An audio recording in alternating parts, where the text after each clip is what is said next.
Today is Thursday, February 5th. I did have to, in fact, think about that again. I'm going to do another one of those collective card pulls because it seems like yesterday's found plenty of people and resonated with plenty of people. So I am just pulling cards with the intention that it's for like a collective reading for anyone that already follows Abandoned Magic and or is happening upon Abandoned Magic with that lovely Facebook algorithm and all the lovely responses that people have to these readings. So I just trust that the universe will put this reading in front of who needs it for today. I'm gonna shuffle a couple times and we'll pull some cards and see what we get today. I already do not remember yesterday's cards. I think I remember 2 out of the 3, but that's why I just use a tarot journal. Otherwise, I would never remember. All right, enough of that. Let's see what we got for the collective for Thursday, February 5th. What's the message we need to hear? Holy Hannah. So when I lose big clumps of cards, I like to take the top, 10 of Swords, and my deck doesn't do reversals, so I'm always going to orient it towards us here. 10 of Swords followed by the Sun card. And we're going to see if we get a third. Those cards flew out of my hands. Let's see what we get. We might even get more than 3 too. Let's see what pops. I don't think anything face forwarded there, so I'm working on getting an improved setup for when I do these. This isn't terrible, but I'm really feeling the tarot lately, so if I can have a setup that feels even more comfortable for me, we're going to invest our time and energy into that. But let's see what else we got for the collective on today. For those that follow the Abandoned Magic page and may come across it. We have Daughter of Pentacles. So in like a traditional Rider-Waite-Smith, that would be the Page of Pentacles, just to kind of do the translation for everyone. I'm going to shuffle one more time and just see if there's anything else. We'll go through 3. Oh, yep. Temperance, which makes me wonder if, yep, there's another one. So, and then 7 of Wands. So I'm going to see if I can't.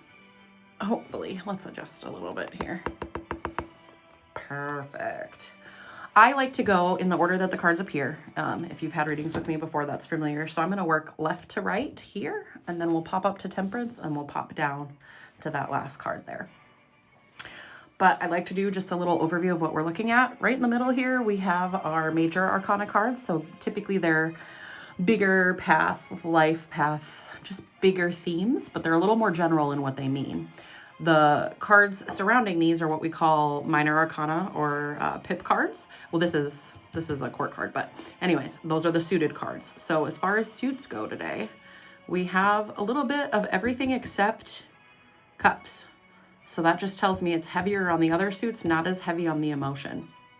Although this card is going to kind of evoke emotion, probably. Swords have to do with our intellect, our inner world, how we think about things and process them before we act on them in the physical world. So sometimes it's thought patterns, decision-making, communication is kind of the vibe for that suit. Pentacles are all about like abundance, safety, security, what helps us feel grounded as we go through life. And then Wands, this is the perfect card to explain Wands, is about passion, creativity, inspiration, what lights your fire. And when we talk about the meaning of this card, that'll make a lot of sense too. But I'm going to go in order that they appeared this time. I'm not going to go on a tangent about the middle card. We're going to start left to right, and then we'll go up and down. So this is 10 of Swords. When we look at this card, looks a little unpleasant. We see a sword through an eyeball of the animal. Essentially, this card just means, hey, things feel really freaking heavy right now. Things are heavy on the mind, and they just feel like we're sitting in devastation. We're sitting with a sense of like ruin and being at rock bottom. The point of this card is not to be like, haha, you're screwed, sit in your misery. The point of this card is to remember when we hit those moments, it's okay if all we do is focus on the next tiny thing we can do that lifts us up just a little bit. We don't have to climb right out of the hole that we've fallen into. We just need to find some sort of action or step that we can take then and there to help lift us a little bit out. and find repetition in these little moments. It's trial and error. Sometimes we're going to do something that we think is going to make us feel better, and it's not. We're going to file that away for another time and go, this doesn't fit this time and space that I find myself in. So what's the next thing I can try? It's about the trying. It's not about the succeeding. It's about the refusal to give up is where we find our success. The failure is part of the process. It's how we learn what does and doesn't work. Then we move into the Sun card. This card, it makes total sense right after that. The Sun card is all about when you hit moments where you don't feel your full energy, you don't feel like yourself, things just feel not good. Doesn't mean that they have to be terribly, terribly wrong, but they just don't, nothing feels quite right. Sun card is all about taking time to refresh and revitalize and restore your energy. This card itself in this deck talks about stepping outside. When this card comes in South Dakota, although it's a beautiful day today, but sometimes we get this card in the depths of winter in South Dakota. It's like, step outside, feel the sun's warmth. And you're like, yeah, it's negative 60 degrees out. I don't know how that's going to work. The point is, there are lots of sources of energy for us, and we have to make sure to draw from those sources when we need to. And sometimes it's as simple as if we don't know what to do to recharge and it's nice out, yeah, step outside, get some vitamin D. Literally close your eyes, let the sun warm your face 20, 30 minutes. See if it helps you feel better. We have a natural source of energy in the sun and in nature itself. A lot of times we miss using that for restorative purposes, and we get too caught up on, oh, if we need rest, we need sleep inside. That's not always the best form of rest for us. Then we have Daughter of Pentacles. So this court card is all about how we relate to our sense of stability, our sense of abundance, how we relate to being grounded and feeling safe and secure. Daughter of Pentacles is the point in working with Pentacles where we realize sometimes we have to keep our head down and just do the quiet work. Keep our head down, stay behind the scenes, focus on what work we're doing and how we're doing that work without worrying about, is it going to pay off? Are we going to get recognized for the hard work? It's basically the work without expectation of what the result is going to be. It's doing the work for work's sake and just staying determined and kind of quiet about doing that work. It implies we're going to get there. We're going to succeed with whatever we're working towards. But a lot of times when we start to feel like, oh, I should have already finished this, or I should have already succeeded at this, I should have already been recognized for this work that I'm doing, it's because we still haven't done all of the work. And sometimes we lose sight of it because we're too busy looking way down here of like, here's our end goal, and we're fixated on this that we're missing, that we're about 10 steps away. We still have 10 more things we need to do. So make your moves silently and with purpose, and just make sure that you're doing the work that you need to do and in the way that you should be doing it. The rest, the success, the recognition, the benefits come after. Then we're going to go here, Temperance. This is our other major arcana card here, Moderation. Not surprising to see this in a collective read right now. Things feel very unbalanced. Temperance as a card in a tarot reading usually signifies that something somewhere is out of whack. And a lot of times if we sit and we look at what we have going on in life, we can kind of probably identify what area of our life the scales have went out of kilter.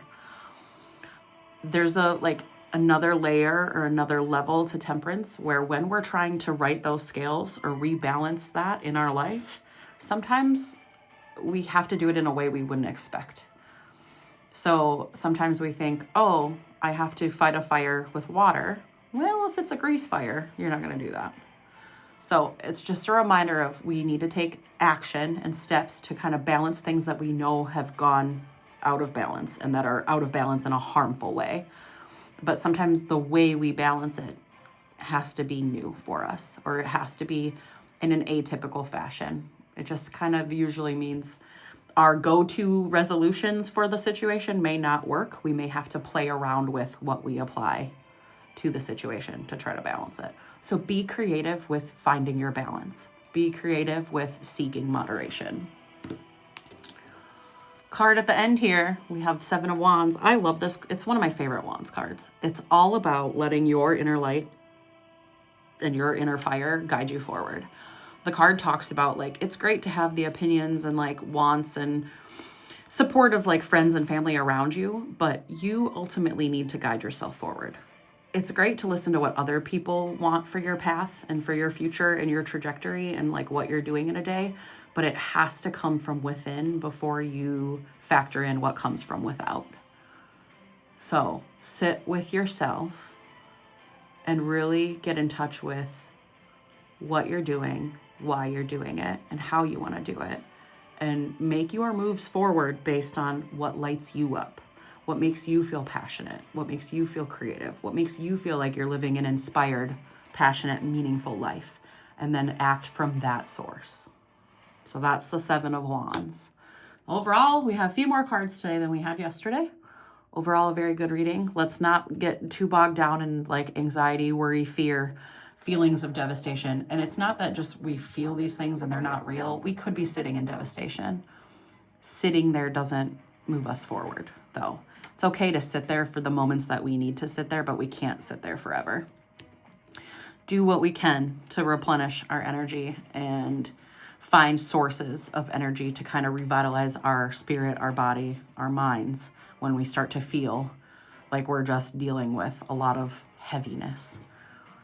And we got to do the work. We got to do the little work. Even though we feel like we should probably already be rewarded, if we stop doing the work, the reward never comes. So we just need to make our moves quietly and stay determined that the work is the success. The end result is not our success, it's the journey to it. So we're always succeeding. We're just learning how to do that. Moderation. Look for things that are out of balance and take actions. And sometimes they're weird actions or things out of the norm for us to bring us balance. And then make sure you're in touch with your inner fire and your kind of sense of purpose and really lead forward from that point instead of someone else's purpose or someone else's opinion. We have to lead forward from what we truly believe and what we truly intend deep inside. I hope everyone has a wonderful Thursday. I think we're just going to leave it at that. I hope everyone has a wonderful Thursday. Everyone is going to have a wonderful Thursday. And if it's not wonderful, we're going to try again tomorrow. We're going to have a wonderful Friday then. All right. Okay, love you. Bye.